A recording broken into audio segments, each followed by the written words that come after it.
Fabio Wardley moves to 9-0, 8 KOs, with a third round TKO of Simon Vallily on the Egg versus Cheese undercard, Matchroom Fight Camp episode 1, if I can call it that. Yeah, Wardley looked good. He looked good. You wouldn't have thought that Wardley only had a handful of white collar fights and no amateur fights at all. And Vallily was a very experienced amateur who'd fought at a pretty high level. You wouldn't have thought that based upon this fight, because Wardley looked far more relaxed than Vallily, far more fluid, and he got into his work much more quickly. Vallily looked tight. He looked tense. The extra muscle took a lot of speed away from him. You see, this is something that fighters need to bear in mind, particularly fighters who move from cruiserweight to heavyweight. It's not always a good idea to bulk yourself up. Sometimes that's going to work against you, because if you're a cruiserweight moving up to heavyweight, the one advantage you should have over most heavyweights is speed. But if you're foregoing your speed advantage by bulking yourself up, then what advantages are you going to have? And we saw that here. Now, Fabio Wardley, he weighed 224 pounds. That's 16 stone in English money. Same as Vallily. So both guys were weighing the same. Difference being, Fabio Wardley is a natural 224 pounds. You could tell that from the way his muscles look, the way his body looks. He's natural at that weight. He doesn't do loads of weightlifting to bulk himself up to 224. That's why he was all, limber and loose, whereas and fluid, whereas Vallily was very tight.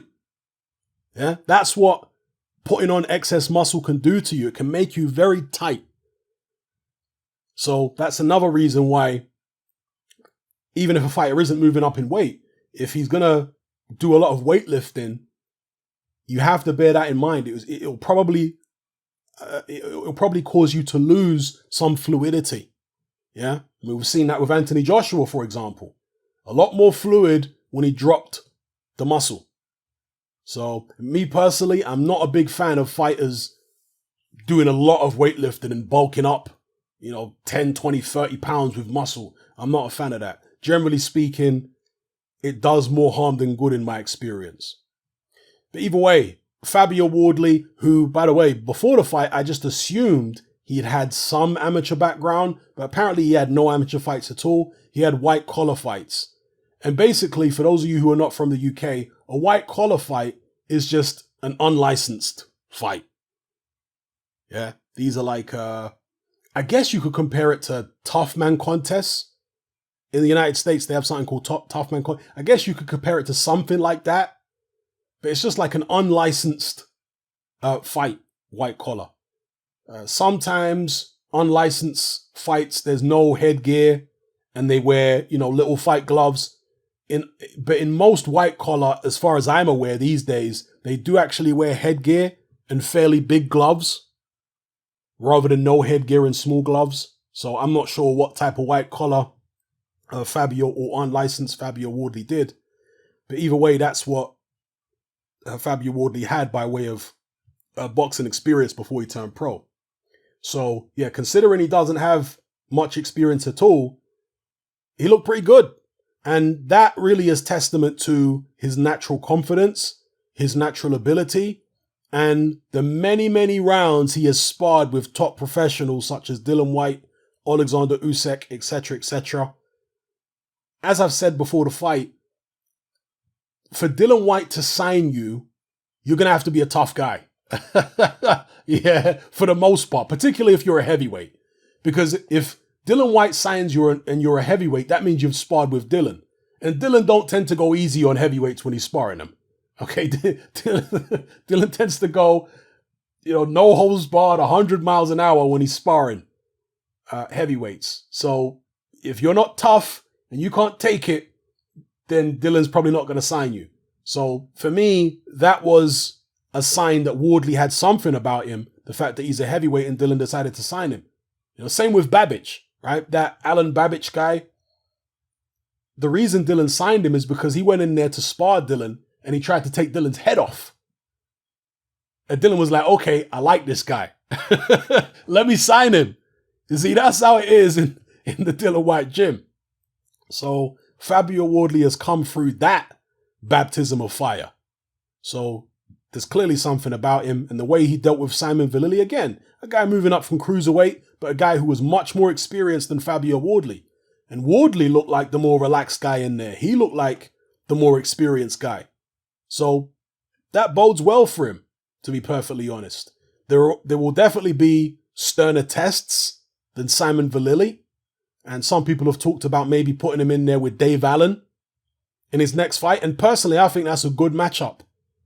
Fabio Wardley versus Dave Allen. Dave Allen at the moment, you know, he's a very up and down kind of character. Some days he says, I'll take another fight for big money. Other days he says, no, I only, you know, I want to get built up properly and have some easier fights so I can not just be an opponent, you know? So it remains to be seen whether Dave Allen will be interested in Fabio Wardley right now. And I know Dave Allen's working with some other fighters as well, so I don't know if he's focused on boxing or not. But if that fight could be made, I think it's a good one. Fabio Wardley versus Dave Allen. It's a natural next step, I think. And the finish, by the way, I've been talking about Fabio Wardley's amateur background or lack thereof and all this other kind of stuff. But the actual fight itself was Wardley looking smooth, Vallily looking a bit tight.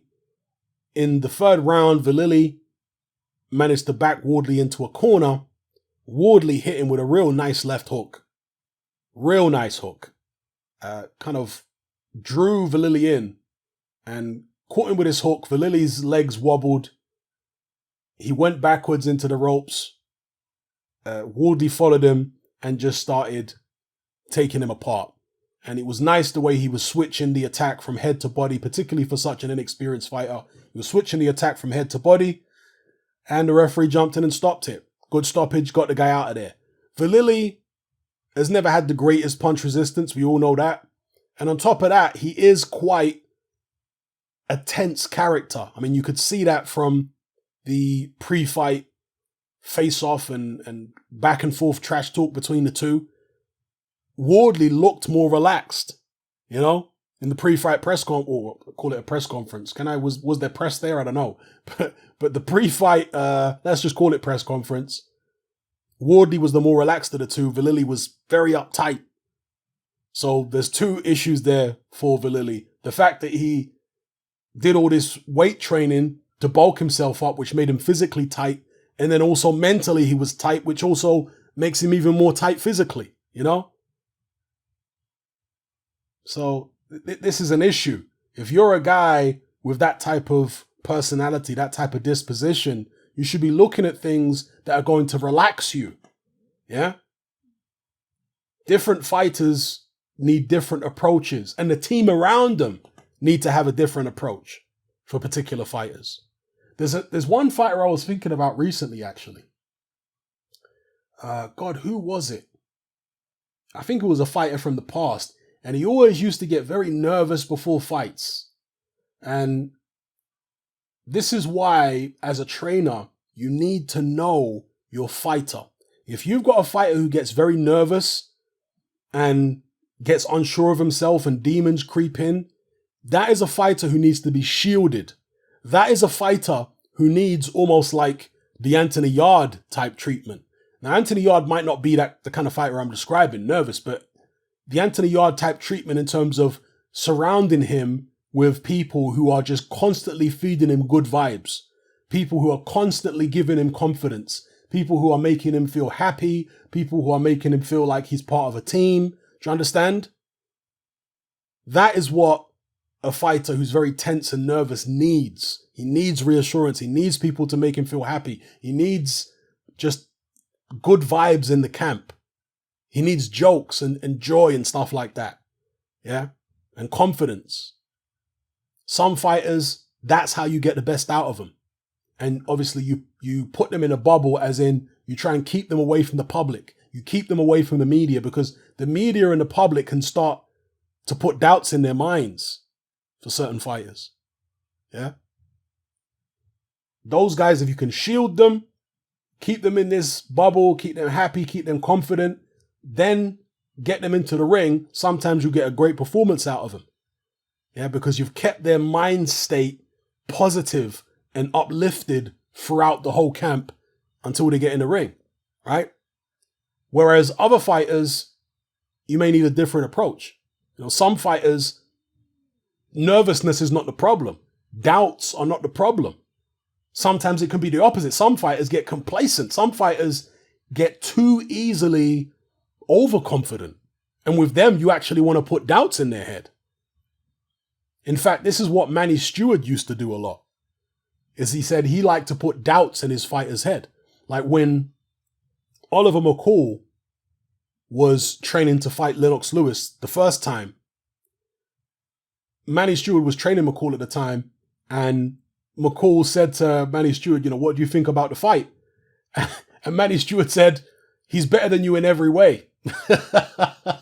You can't beat him, or words to that effect. You're going to have to fight a perfect fight to beat him, something like that. So we're going to train you for a perfect fight. So Manny Stewart said he liked to put doubts in his fighters' heads because he said it made them train harder and it made them, more up for it. It made them more sharp and alert and less likely to be complacent. Well, yes, that's going to work for some fighters, and that's what certain fighters need, actually. He said he did the same with Lennox Lewis. So certain fighters need that. But other fighters, particularly those because Lennox Lewis used to fall asleep in the dressing room before his fights. That's how relaxed he was. But other fighters get very tense and nervous, and you need a totally different approach with them.